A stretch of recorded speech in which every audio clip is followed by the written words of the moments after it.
नमस्कार मित्रों, आप सभी का फिर से एक बार हार्दिक स्वागत है बुद्धदास विजडम यूट्यूब चैनल पर। एक समय की बात है, महात्मा बुद्ध बिहार के पास एक राज्य में भ्रमण पर जा रहे थे। तभी वहाँ के एक गांव में वह रात गुजरने के लिए रुक गए और फिर वहाँ के लोग खूंखार डाकू अंगुलीमाल के बारे में बात करने लगते हैं। तभी महात्मा जी ने उन आदमियों को बुलाकर पूछा कि भाई, आप लोग किसकी बात कर रहे हो?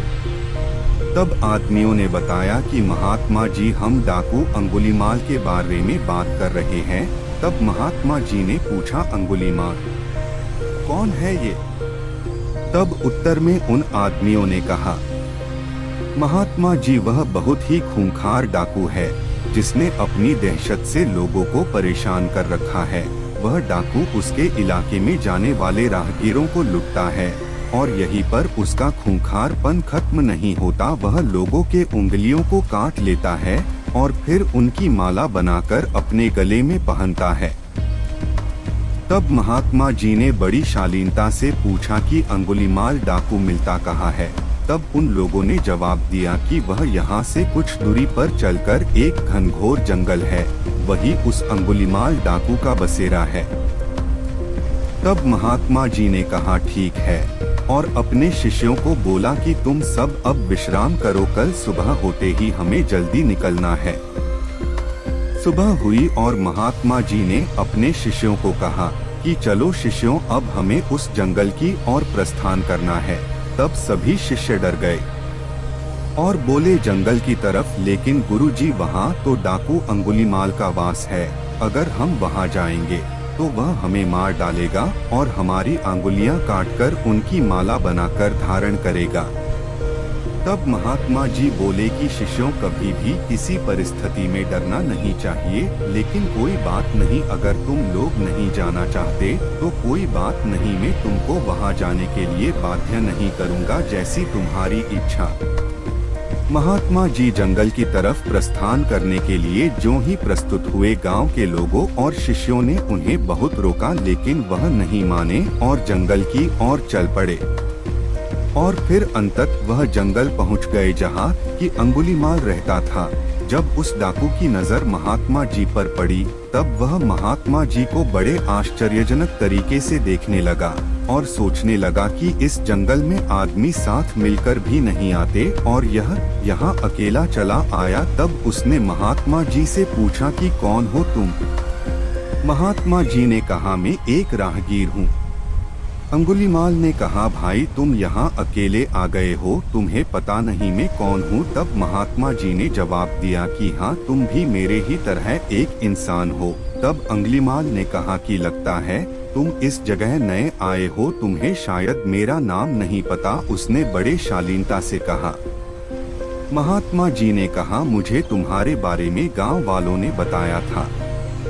तब अंगुलीमाल ने कहा, फिर भी तुम यहाँ चले आए, तुम्हें मुझसे डर नहीं लग रहा क्या?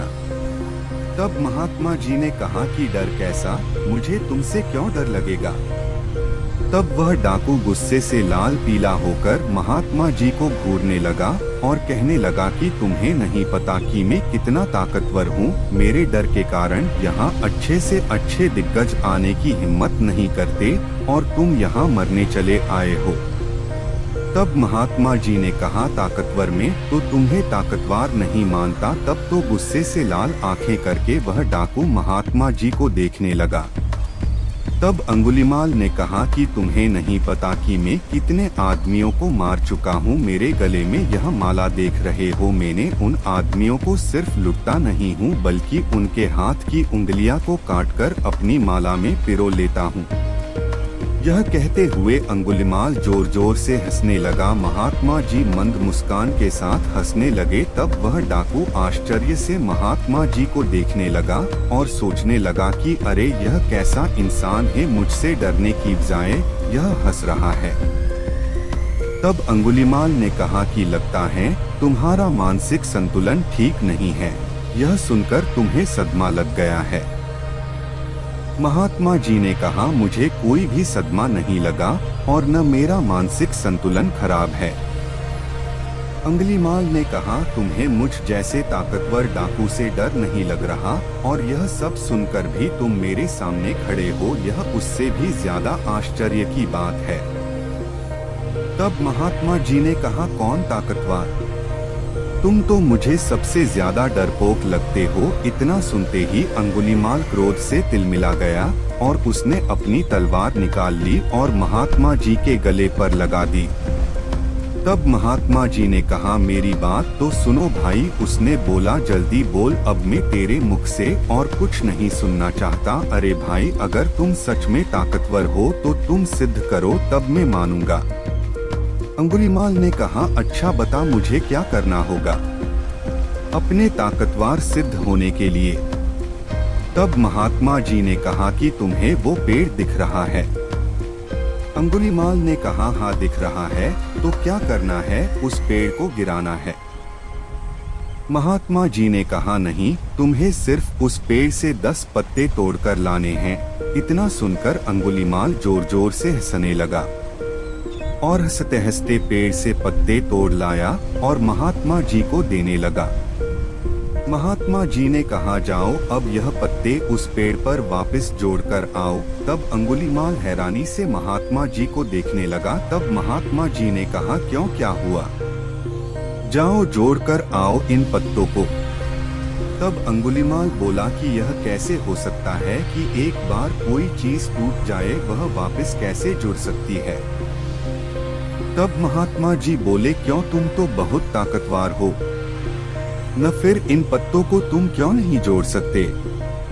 मैं तो तुम्हें जब ही ताकतवर मानूंगा जबकि तुम यह पत्ते वापस पेड़ से जोड़ दोगे, नहीं तो तुम डरपोक हो मेरी नजर में। असली ताकतवर तो वह होता है जो कि टूटी हुई चीजें जोड़ दे, जो चीजें तोड़े वो कैसा ताकतवर? यह सुनकर अंगुलीमाल महात्मा जी के चरणों में गिर गया और उनसे कहने लगा कि महाराज जी, मुझे क्षमा करे। सचमुच मुझे आज एहसास हुआ कि मैं कितना बड़ा पापी हूँ। मैंने कितने निर्दोष लोगों का खून बहाया और उन्हें लूटा। महात्मा जी बोले कि तुम्हें अपने पापों का एहसास हुआ, यह बहुत बड़ी बात है। अगर तुम्हें सचमुच अपने किए पर पछतावा है तो आज से सच्चाई और अच्छे राह पर चलो, दीनों की मदद करो और अपनी ताकत का इस्तेमाल जरूरतमंदों की रक्षा में करो। तब से अंगुलीमाल अच्छे रास्ते पर चलने लगा और सबकी मदद करने लगा। इस कहानी में हमने देखा कि खूंखार डाकू और महात्मा बुद्ध की आत्मविश्वास भरी मुकाबले के बीच एक अंतर था। जबकि डाकू आत्मविश्वास की कमी के कारण हार गया, महात्मा बुद्ध ने अपनी आत्मशक्ति को पहचाना और सच्चे आत्मविश्वास की प्राप्ति की। हमें यह याद रखना चाहिए कि जीवन की हर मुश्किल से लड़ने के लिए आत्मविश्वास हमारी महत्वपूर्ण उपकरण होती है। हमारी जीत या हार आत्मविश्वास पर निर्भर करती है, और जब हम सही तरीके से आत्मविश्वास को समझते हैं और उसे विकसित करते हैं तो हम सचमुच अपारतंत्री हो सकते हैं। आज की वीडियो में बस इतना ही। आपको हमारी जानकारी कैसी लगी आप हमें कमेंट में जरूर बताएं और अपने दोस्तों के साथ भी शेयर जरूर करें और हमारे चैनल को भी सब्सक्राइब कर लीजिए। फिर मिलते हैं किसी नए वीडियो के साथ, तब तक के लिए धन्यवाद।